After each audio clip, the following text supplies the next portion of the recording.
Magandang araw kaibigan! Welcome ulit sa Pinoy Recaps. Ang pelikulang ibabahagi ko ngayon ay ang American political action movie na Olympus Has Fallen na ipinalabas noong 2013. Siya si Mike, ex-ranger na ngayon ay isa sa mga Secret Service agent ni US President Benjamin. Naging magkaibigan ang dalawa at malaki ang tiwala ng presidente kay Mike.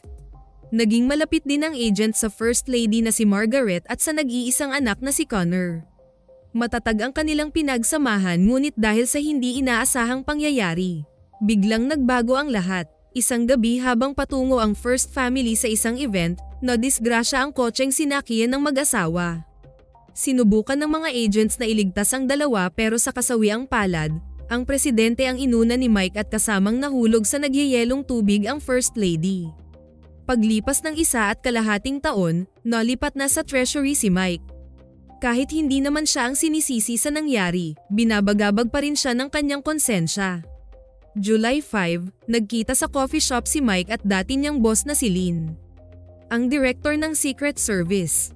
Sinabihan niya ang babae na gusto niyang bumalik sa Presidential Division, ngunit ayaw umano ni Benjamin.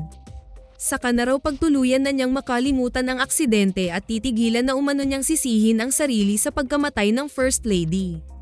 Nang araw na iyon, nag-meeting ang presidente at ilang matataas na opisyal para pag-usapan ang patuloy na initan ng North at South Korea.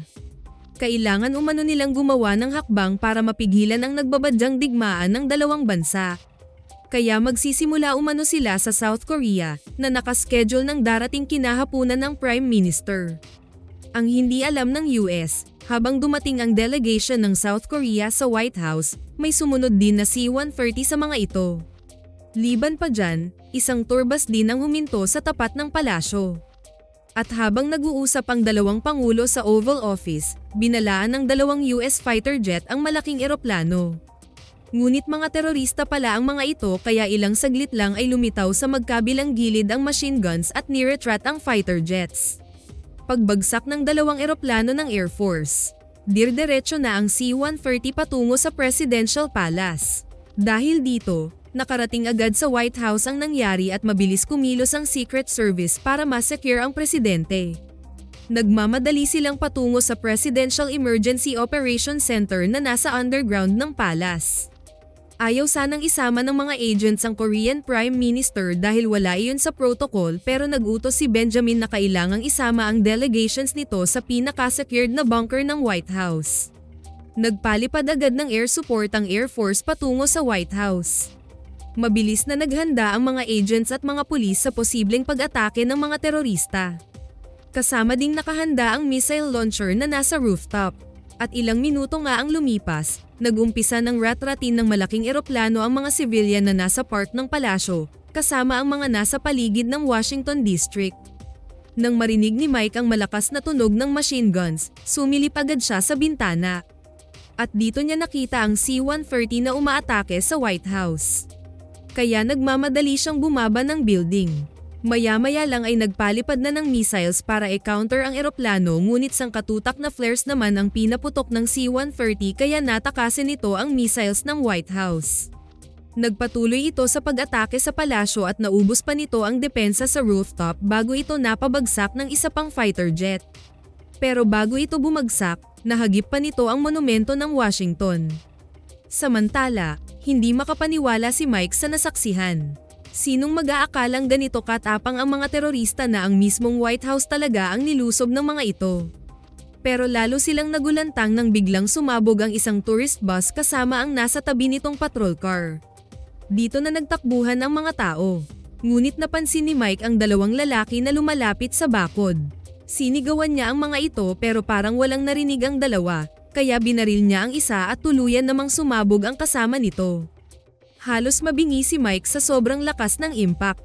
Ilang sandali pa ay kumilos na din ang mga teroristang nagkunwaring mga bodyguard ng Prime Minister. Kasunod nito ay nagsipasukan na din ang ibang mga kasama ng grupo galing sa labas na nagkunwari ding mga tourist. Nagpaulan ito ng smoke grenade sa buong ground ng White House. Pinasabog ang magkabilang guardhouses at pinagbabaril ang mga pulis na nakapalibot sa entrance ng palasyo. Nang mahimasmasan si Mike, sinundan niya ang mga terorista at isa-isang pinagbabaril galing sa likod. Nang mga sandaling iyon, alam na din ng presidente na inatake na din sa ground ang White House. At nagsagawa na din ng emergency meeting ang matataas na government officials sa Pentagon. Patuloy pa rin ang pag-atake ng mga terorista papasok sa Presidential Palace. At may dumating pang backup ang mga ito na 2 malalakas na machine guns na umubos sa natitirang depensa ng palasyo. Dahil dito, mag-isa na lang nakaligtas si Mike. Ilang saglit pa ay pumarada ang isang truck sa harapan ng White House at binaba ng mga ito ang malalaking kahon. Nang mga oras ding iyon, nagsidatingan na ang mga sundalo at helicopter. Balik sa bunker, nagutos na si Benjamin na kausapin niya ang Pentagon. Ngunit ang hindi niya alam, kasama na pala sa delegations ang leader ng North Korean terrorist na si Kang. Pinatay ng mga ito ang lahat ng agents at staffs na nasa loob ng bunker. Ang presidente at ilang matataas na officials na lang ang natira. At patuloy naman ang pakikipaglaban ng natirang agents sa mga pumasok na terorista sa loob ng White House. Hanggang mapasok na rin ng mga ito ang control room. Pagdating ng mga reinforcements, sundalo, tank at mga snipers, na-secure na ng team ni Kang ang buong palasyo. Nasa news na rin ang pagbagsak ng depensa ng Presidential Palace na nasa kamay na ito ng mga terrorists. Maya-maya lang ay nag-open ng video live feed ang bunker. At nagulat ang Pentagon nang pinakita sa kanila ang pag-execute sa South Korean Prime Minister. Sunod na lumabas sa screen ay ang presidente na sinundan ni Kang. Nagbanta ito sa mga officials na kung magsagawa ng paglusob ang mga sundalo, papatayin nila si Benjamin. Kaya walang nagawa ang Army Chief of Staff na si General Edward kundi pinahinto ang anumang operasyon ng kasundaluhan. Kasunod nito ay nagpalipad ng drone ang mga terorista para mamonitor nila ang labas sa mga gagawing hakbang ng US government. Napakarami nang nasawi sa paglusob na ito. Tinanggal pa ng grupo ang flag ng Amerika at itinapon. Samantala, kinapkapan ni Mike ang mga bangkay ng tauhan ni Kang baka sakaling may makita siyang pagkakilanlan ng grupo. Hanggang sa mapatay niya ang isa na nasa control room. At dito niya nakita ang larawan ni Connor sa bulsa nito. Kaya naisip niyang hindi pa nakuha ng mga terrorists ang bata. Dahil may alam siya sa pasikot-sikot ng White House at kung paano ang system operation ng control. Nagawa niya ng paraan na i-switch off ang lahat ng surveillance camera ng buong palasyo. Kaya nagtaka ang team ni Kang, alam na nila na may buhay pang agent sa labas. Kasunod nito ay sunod-sunod na dumating ang mga biktima sa hospital na pinagtatrabahuan ni Leah, ang asawa ni Mike. Nag-alala ito sa kabiyak ngunit pansamantalang pinatay ang signal sa buong Washington. Balik sa bunker, nalaman na din ng presidente na kasabwat pala ni Kang si Dave na dati ring Secret Service agent. Hindi makapaniwala si Benjamin na pinagpalit nito ang dangal dahil lang sa pera. Ngunit sagot ni Dave na hindi rin siya gusto nito dahil umano sa paraan ng pamamahala niya sa Amerika. Sa kabilang banda, dineklara na si House Speaker Alan bilang acting US President dahil magkasamang nasa loob ng bunker si Benjamin at ang kanyang Vice President. Nang mga sandaling iyon, nakapasok na sa Oval Office si Mike. Wala nang linya ang telepono kaya binuksan niya ang isang sekretong cabinet sa likod ng portrait. Alam niya ang nakatagong emergency phone dito dahil siya ang dating head ng security ng presidente. Pagkakuha niya sa satellite phone, tumawag agad siya sa Pentagon para ipaalam ang kanyang status at para malaman din niya ano ang nangyayari sa labas at kay Benjamin. Sinabihan siya ni Lynn na wala pang demands ang mga terorista kaya mag-standby lang umano siya. Maya-maya lang ay lumabas ulit sa live video si Kang at dito na nito sinabi ang mga demands. Na kailangang lisanin ng US 7th Fleet ang Japan at paalisin sa demilitarized zone ng South at North Korea ang tropa ng Amerikano. Ngunit alam nila ang mangyayari kung sakaling sundin nila ang demands ng terrorist. Lulusubin ng North Korea ang South.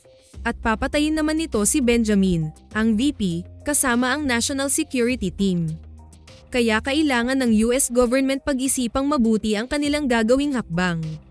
Kasunod nito ay nag-umpisa ng gawin ni Kang ang isa pang pakay sa US ang pag-activate ng American nuclear arsenal na nasa iba't ibang bahagi ng bansa.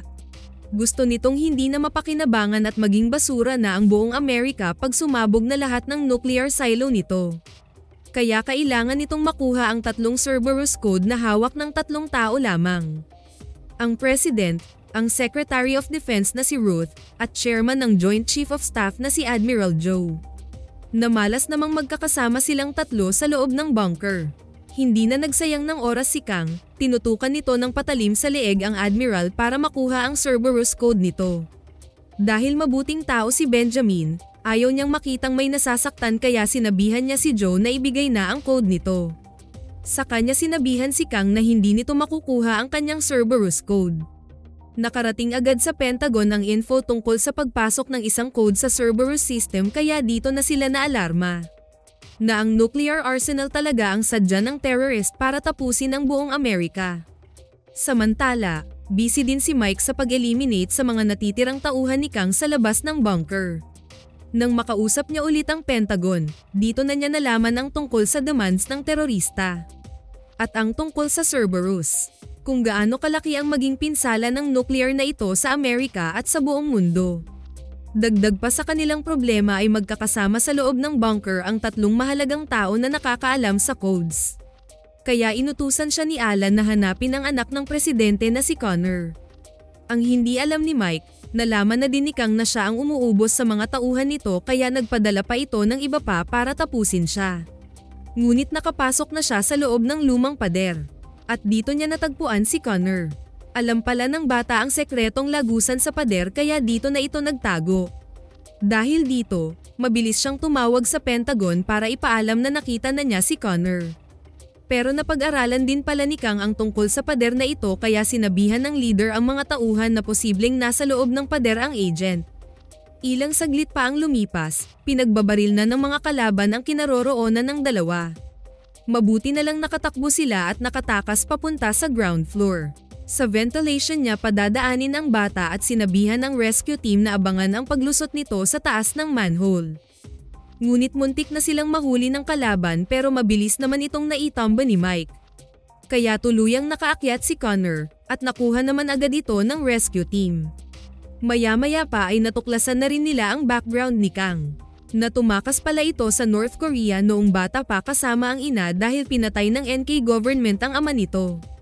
Pero nasawi naman ang ina nito nang makapak ng American landmine pagtawid sa DMZ.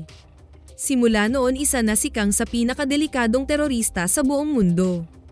Kaya nagbabala si Mike na wag munang gumawa ng ibang hakbang hanggat hindi niya matingnan kung ano ang magagawa niya para mailigtas pa ang presidente. Nang mga oras ding iyon, si Ruth naman ang binubugbog ni Kang para kunin ang code ng babae. At gaya sa Admiral, naawa din si Benjamin sa secretary kaya inutusan itong ibigay ang sariling code. Ayaw sana ng mga itong ibigay ang kani-kanilang codes pero nag-utos na ang Commander-in-Chief. Dahil akala ng presidente, hindi malalaman ni Kang ang kanyang Cerberus code. Kaya nanlumo silang lahat nang mag-register na rin ang pangalawang code sa system. Ngunit lingid sa kaalaman ni Mike, pinalabas ni Kang si Dave para iligpit na siya. Kaya nang makita niya ang lalaki, hindi niya ito sinaktan. Nagkunwari pa ito na magkakampi sila. Pero matalas ang pakiramdam ng agent, alam niya agad ang binabalak ng kaharap kaya dito na naglaban ang dalawa. Ngunit kalaunan, natalo din niya si Dave. At bago niya ito tinuluyan, nakiusap siya rito na sabihin kay Kang na wala na siya. Dahil nakonsensya naman ang dating agent, pumayag ito sa pakiusap ni Mike. At tumango na ito sa kanya na tanggap na nito ang katapusan. Dahil sa pangalawang code nag-utos na si Alan na magpadala na ng Navy SEAL sa White House na dadaan sa rooftop. Hindi sang-ayon si Mike dito pero kailangan na umanong kumilos ang Pentagon bago pa maging huli ang lahat. Pero ang hindi nila alam, na-monitor na sila ng team ni Kang sa pamamagitan ng naka-standby na drone sa taas. Kaya bago pa man makababa ang Navy SEALs, nakaabang na ang next generation weapon ng grupo. Nakita ito ni Mike kaya sinabihan niya ang Pentagon na kailangang mag-abort ng Navy dahil siguradong mauubos lang ang mga ito, ngunit hindi siya pinakinggan ng Pentagon. Sinubukan niyang galawin ang control pero nakalock ito. At paglapit ng mga helicopter sa rooftop, tinadtad na sila ng high-powered machine gun. Mabilis at napakalakas ng makabagong baril na gawa pa pala nila. Napanganga ang Pentagon habang pinagmamasdan sa monitor ang nangyayari sa Navy team. Nakakita si Mike ng RPG sa gamit ng kalaban kaya ito ang ginamit niya para pasabugin ang naturang machine. Pero muntikan na siyang madali ng bumagsak na helicopter. At dahil sa attempt nilang ito, isang senior official na naman ang pinatay ni Kang sa live video. Nagbigay na ito ng huling babala na gawin ang demands niya, dahil kung hindi, isusunod na nito ang presidente. Isang oras lang ang palugit na binigay ni Kang para gawin ang gusto nitong mangyari. Dagdag ng lalaki na magpadala ng helicopter sa North Wing ng White House para sa pagtakas ng mga ito. Nang magising si Mike, in-update siya ng acting president sa plano ng Pentagon. Ngunit nakiusap siya na bigyan muna siya ng oras para ma-rescue ang mga hostage. Hindi umano sila dapat bumigay sa kagustuhan ng mga terorista. Kailangan nilang lumaban dahil napakalaking banta sa buong sambayanan kung susunod sila sa kagustuhan ni Kang. Bago siya bumalik sa pakipagbakbakan, tumawag muna siya sa asawa niya. At nagbiro na hindi pa siya makakauwi dahil marami pa umano siyang gagawin. Kasunod nito ay pumasok siya sa video feeds ng bunker para asarin si Kang na buhay pa siya dahil siya ang pipigil sa mga plano nito. At ililibing niyang buhay ang lalaki kasama ang ideolohiya nitong baluktot. Maya-maya pa ay nag-order na si Alan na mag-pull out na ang 7th Fleet sa karagatan ng Japan at mag-withdraw na din ang buong US Army troops sa DMZ, kaya ilang saglit lang, lumabas agad sa buong mundo ang balitang ito. Sunod na inutos ng acting president ang pagpadala ng helicopter as demanded ni Kang. Nang makita nila sa satellite na paalis na ang fleet sa Japan at nag-retreat na din ang kasundaluhan sa demilitarized zone, masaya ang mga ito. Dahil dito, mabilis na silang naghanda sa pagtakas. At para masiguro na hindi sila gagalawin paglabas, parehas ang kanilang mga suot. Nakaitim at may talukbong ang mga ulo. Kaya paglabas ng mga ito, nasurpresa ang US forces dahil hindi nila malaman kung sino at alin sa mga ito ang hostages o terrorist. Hindi nagbigay ng shoot order si Alan dahil hindi sila sigurado sa kanilang target at baka patayin ng mga ito ang presidente. Wala silang nagawa kundi panoorin ang papaalis na chopper. Ngunit napanganga silang lahat dahil hindi pa nakalayo ang helicopter, bigla na lang itong sumabog. Natahimik silang lahat dahil buong akala nila kasama sa mga nasawi si Benjamin. Pero hindi naniniwala si Mike sa nangyari. Mukhang drama lang umano ni Kang na nagpakamatay ito dahil ang totoo, nasa bunker pa ang terorista kasama ang presidente. Kaya sinabihan siya ni Alan na huwag hahayaang makaalis ang mga ito. Nang mga sandaling iyon, nahack na ni Kang ang natirang Cerberus code. At malaya na nitong na-activate ang lahat ng nuclear silo sa buong Amerika. Gulat na gulat si Benjamin. Walang balak magpalipad ng missile ni Kang dahil plano lang nitong pasabugin ang nuclear silo at i-mass murder ang mga Amerikano. Para daw wala nang mabuhay sa buong bansa nang sa gayon maranasan din umano ng Amerika ang kahirapan at gutom. At mangyayari ang lahat ng ito sa loob ng 5 minuto. Pagkatapos maset ni Kang ang timer, mabilis na silang lumabas ng bunker. Ngunit malas nila dahil naabotan pa sila ni Mike. Nakipaglaban na rin si Benjamin sa leader pero nabaril siya nito sa tiyan. Kaya si Mike na ang nakipaglaban sa terrorist. Magaling din ito at matibay. Pero kalaunan nanaig pa rin ang agent. At gaya ng pangako nito kay Kang, bubutasan niya ang utak nito. Medyo malala ang tama ng presidente pero inutusan siya nitong unahin ang Cerberus na noon ay 1 minuto na lang ang natira sa timer. Mabilis niyang kinausap ang Pentagon na buhay ang presidente at kailangan nilang ma-deactivate ang Cerberus. Kaya ilang segundo pa ang lumipas, tagumpay nilang na-shutdown ng nuclear arsenal ng buong US. Tinawagan agad nila ang Seoul at Pyongyang para ma-update ang DMZ. Maya-maya pa ay lumabas na si Mike at Benjamin sa White House. Nagdiwang ang buong bansa sa tagumpay nilang pakipaglaban sa mga terrorists. Kasunod nito ay binigyan nila ng parangal ang lahat ng nasawi na nagsakripisyo ng buhay nila para sa mamamayan. At dahil sa kabayanihan ni Mike, nakabalik na siya sa Presidential Protection Division. Sana nagustuhan nyo ang pelikulang ito. Maraming salamat sa inyong panonood. Kita-kits tayo sa susunod na video.